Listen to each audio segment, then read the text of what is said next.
Good afternoon. I'm very excited to be part of this great forum today. My name is Bjoern. I'm with Bayer Crop Science and I'm speaking to you on behalf of CropLife Asia today on the regulatory framework and developments of drones in Asia and the rest of the world. I had the great pleasure of speaking in Thailand before a couple of years ago on the RISE Forum, and I'm very glad to be back. Let me start my presentation. If we look into the world situation, we are in dear need for innovation.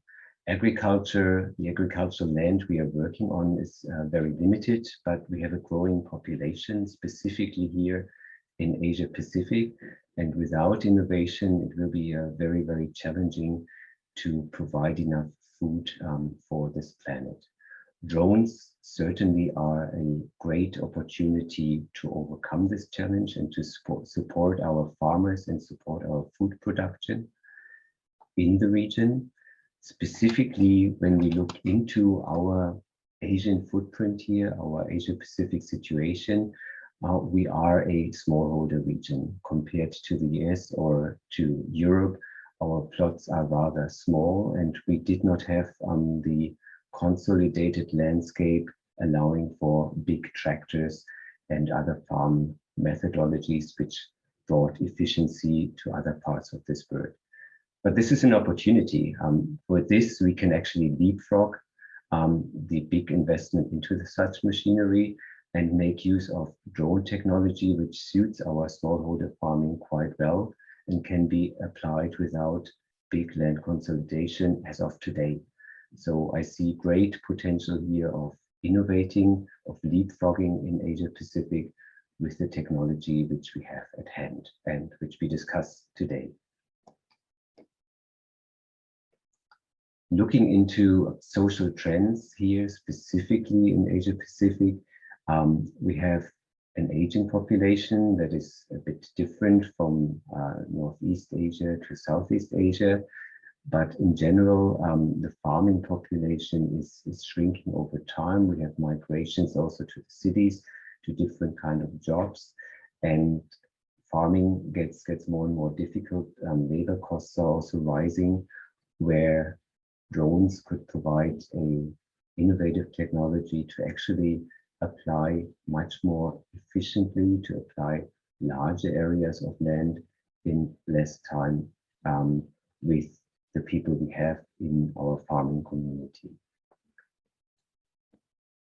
Further, we can gain a lot of efficiency and efficacy.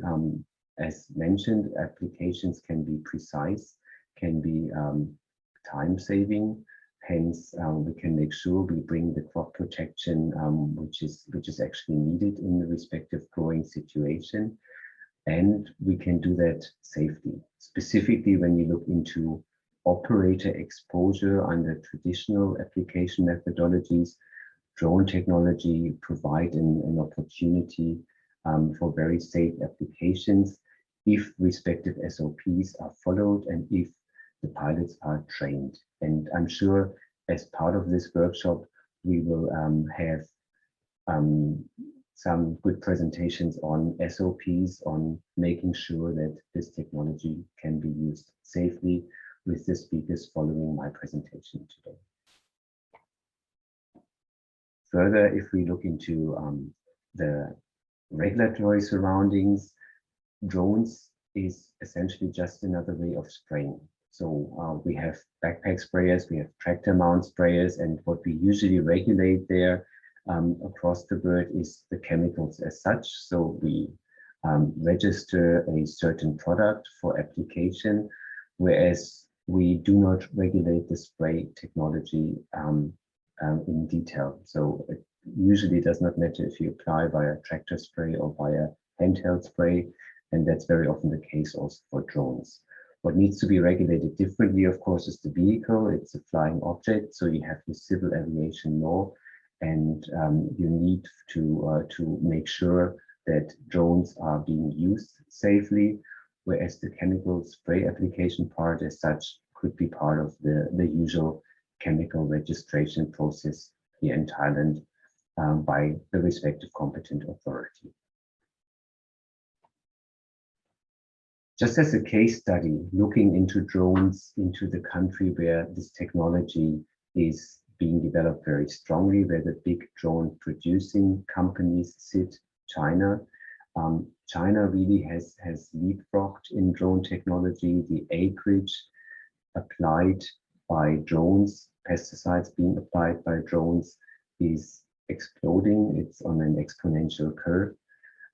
Specifically here, really to overcome very high labor costs in recent years and labor shortage. A lot of fields could not be farmed anymore. No food could be produced anymore without drone technology. And it's efficient to the farmers. The application rate per day, as you can see here, is 20-fold. You can apply in much shorter time at cheaper cost, as the prices for drones have fallen tremendously over the past years, and at a higher level and a higher degree of safety, if you compare operator exposure specifically here. So China being the largest market where drone applications of pesticides are being done day by day, but of course it's not the only one. And I will come to an overview of different countries in the course of my presentation. When you look into drone regulations, and this is part of my topic here today, drone regulations, there are three core elements which need to be in place for a drone to be used safely. First of all, it's the civil aviation component. So we have a flying object that has nothing to do with farming application. That would be the same for aerial imaging or any kind of drones, that the competent authority responsible for civil aviation would permit or register drones for respective use in the countries to ensure that there is no interference with aviation or with military or anything else which is important in the respective country. This is just the object, the machine. So usually certain classes of drones would be permitted or registered for certain use types. Second, and most important of all, is really then for agriculture the safe use, that operators are trained and operators adhere to a standard operating practice, a good drone practice, which certifies that certain behavior is being complied with, and that can be distances of other people in the field. That can also be regulations on flying height, of certain flying speed, good drone practices, and of course to ensure that neither physical harm will be done through the drone, nor any harm by the actual spraying operations will be done. And countries have drafted respective SOPs and integrated that into their guidances. And third, it's the pesticide spray permission, and many countries regulate that by their standard application process to register a chemical for traditional spray applications.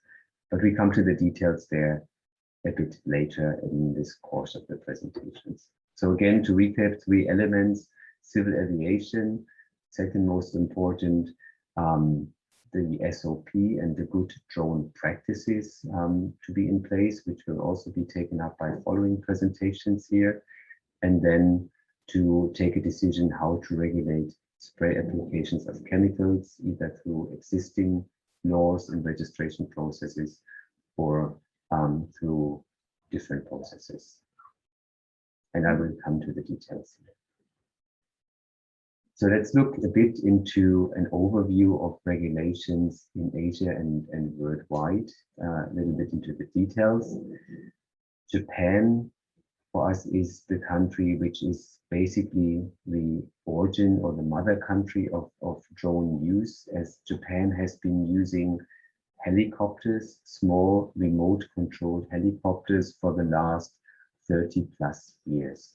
Very experienced.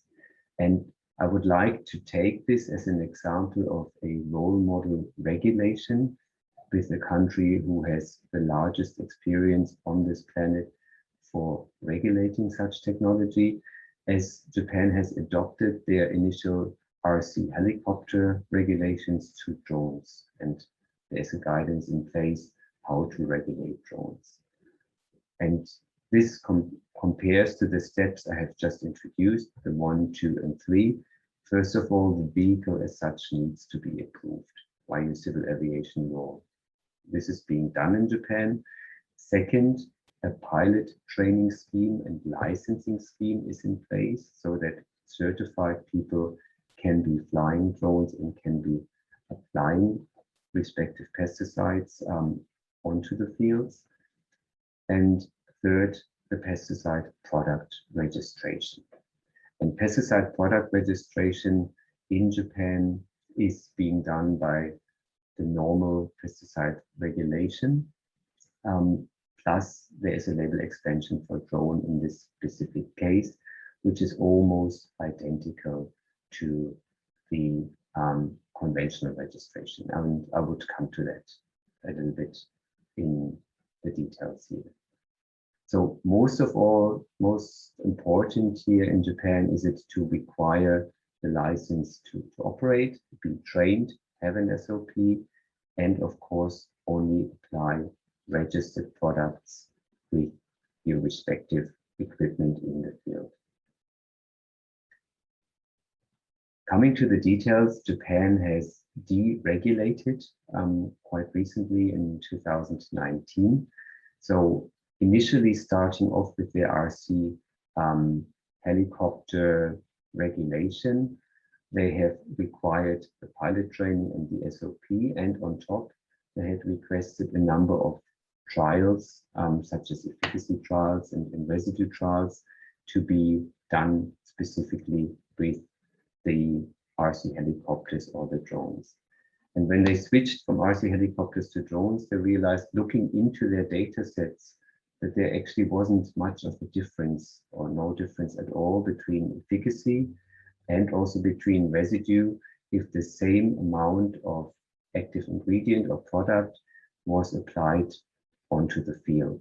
So if the use pattern did not change, Japan concluded there is no difference in efficacy and there is no difference in residue, and hence waived additional trials for drones. Hence, if you have already registered your product under conventional regulation, there was no need, or there is no need from 2019 onwards to repeat efficacy trials or to repeat residue trials. All that needs to be done is to check for phytotox, as the concentration of the formulation may be different in drone use. So is there an additional risk for phytotox? And if that's being confirmed as negative, then the product can be label expanded to drones and used according to good drone practices and anything which needs to be adhered during your pesticide spray application. So just coming back again, Japan, the country of the longest drone regulation worldwide, and certainly a role model country with experience, which recently deregulated their drone regulations. If we look into other countries here in Asia Pacific, it's a very exciting trend. When I started looking into drones, maybe some 4 years ago, we had not many opportunities for drone applications in Asia Pacific yet, or in the entire world actually. Japan and Korea, as mentioned, were the most established countries over many, many years. China came in strongly, but other countries followed rapidly over the past years. And looking into that, again, Japan and Korea are well established. China, the mother country of XAG and DJI, the most prominent drone producers so far on this planet, which I mentioned in the beginning, looked into a rapid growth of the drone technology. And then in recent years, really followed by countries here in Southeast Asia, the Philippines, Indonesia, Thailand and also Malaysia permit the use of drones for pesticide spray applications. Very exciting trend. They handle it a bit differently. In many of the countries, simply registered products can be applied with drones if the respective SOP is adhered to and is in place. And we move a little bit slower currently in South Asia, India and Pakistan.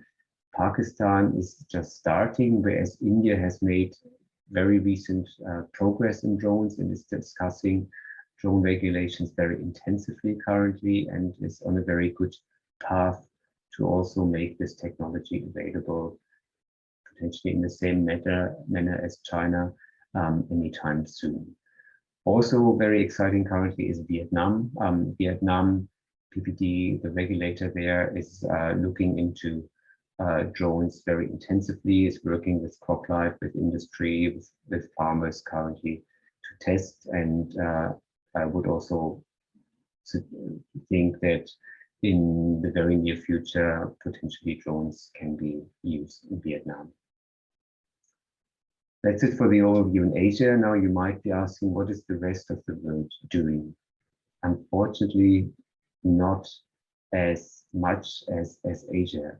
Asia has been really spearheading this technology. The technology has been developed in Asia. It suits smallholder farmers extremely well, and it has grown rapidly in Asia. So we are really the innovative engine here of this world in Asia, and other bigger traditional countries like the United States and Europe are following us. So let me give you a very brief overview of what is happening.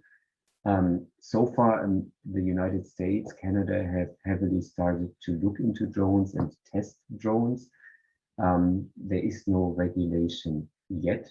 A number of trials are ongoing, but certainly the need of drones in those regions is very different to us in Asia Pacific. It's very large farms which have limitations then in battery life so far and limitations in flight speed. And on those very large farms, the tractor mounted sprayer is simply quite competitive at this time. Latin America is moving differently. A very exciting work in Brazil and also Argentina, where a drone regulation is being proposed, and it's currently in the political discussion on how to do it. But certainly a number of tests and experiments have been going on, and Brazil certainly is on a move of permitting this technology also anytime soon. If we look into Africa and Europe and Australia, similar to Asia, for Africa, this technology is exciting because it can leapfrog the big investment into heavy and large machinery, tractor technology, and can help smallholder farmers in Africa. So in a number of African countries, tests are being conducted and government is looking into drones. Commercially, some applications are happening. There is no formal drone regulation to share with yet, but I believe this is in the making. In Europe, Switzerland has drafted and has allowed a drone regulation for use in special areas. That's the country where drone regulation is already in place. The rest of Europe has been a bit slower. First trials are ongoing currently in the UK, in Hungary, in France, Italy, and Spain, whereas an initiative by the OECD to look into drone regulations from the OECD network are being spearheaded by the UK. So there is some interest there, but certainly Asia is moving in a faster pace than Europe or also the United States. Same for Australia. Australia and New Zealand are looking into that technology, whereas application in New Zealand is already permissible in part of the crops with testing ongoing. That's it for an overview for the rest of the world. As you see, most advances have been made in Asia Pacific over the past years, but certainly also the other economies on this globe are catching up. Specifically, the smaller the farms get, the more need there is to have drone technologies. The larger the farms get, tractor-mounted sprayers, which are already established, where farmers have invested heavily into, are currently still the means of choice. So if you look into drone regulations, a number of countries are on the good move to use that technology already very actively in Southeast Asia, in Northeast Asia, Japan, China, and Korea very dominantly with regulations in place, Malaysia too with regulations in place, and very recently also in the Philippines, in Thailand, in Indonesia, and in Vietnam, who's looking into that, with South Asia a little bit slower than Northeast Asia and Southeast Asia, but also in the making currently. So if we have good drone regulations, and if we assure that we have safe drone use by respective SOPs and by respective training of our pilots, we can really enjoy the benefits of that technology. And those are environmental, and those are also from the human safety side, and certainly also on the economic side. Environmental ones would be water saving can be achieved. Drones need much less water than conventional spray equipment. Also, from the labor side, access, specifically if you look into rice growing areas, rice paddy fields, access is very tiresome, labor intensive, time consuming. So access to those areas, smallholder farms, also areas which are difficult to get to, drones can really bring a lot of efficiency into the application and then warrant a good crop and a good harvest for the farmer and then also for the population. Application costs become cheaper over time with drones getting cheaper day by day, significantly over the past years. Labor costs are rising at the same time, so the balance of hiring a lot of farm applicator versus using a drone maybe as a contract applicator really makes economic sense more and more. Great is the ability to really protect the operator. In the traditional application technology, the operator is in the field, is walking in the mud, is hopefully protected by a good PPE. In the drone application technology, the operator stands at the edge of the field, and if this operator complies to the SOP well, there's certainly a very minimal risk of being in danger. It really is a technology where the operator protection is a great advantage. So overall, to sum it up, we have fantastic opportunity here to support our farmers in Asia Pacific, specifically our smallholder farmers, to gain more efficiency, to produce the food which we will need for the growing population in Asia Pacific.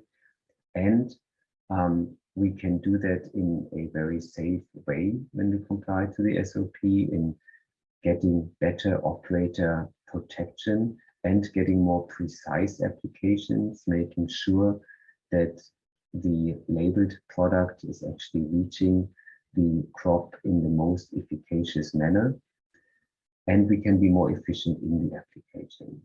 So overall, for me, this is a very exciting technology, driven, spearheaded here in Asia Pacific. And with this, I'm very much looking forward to the talks which come after me, looking into the safety aspects of this technology, also the ergonomic side of this technology. And I wish all of you a very productive meeting to go on and a very good discussion, and also look forward to your questions in the Q&A session. Thank you very much.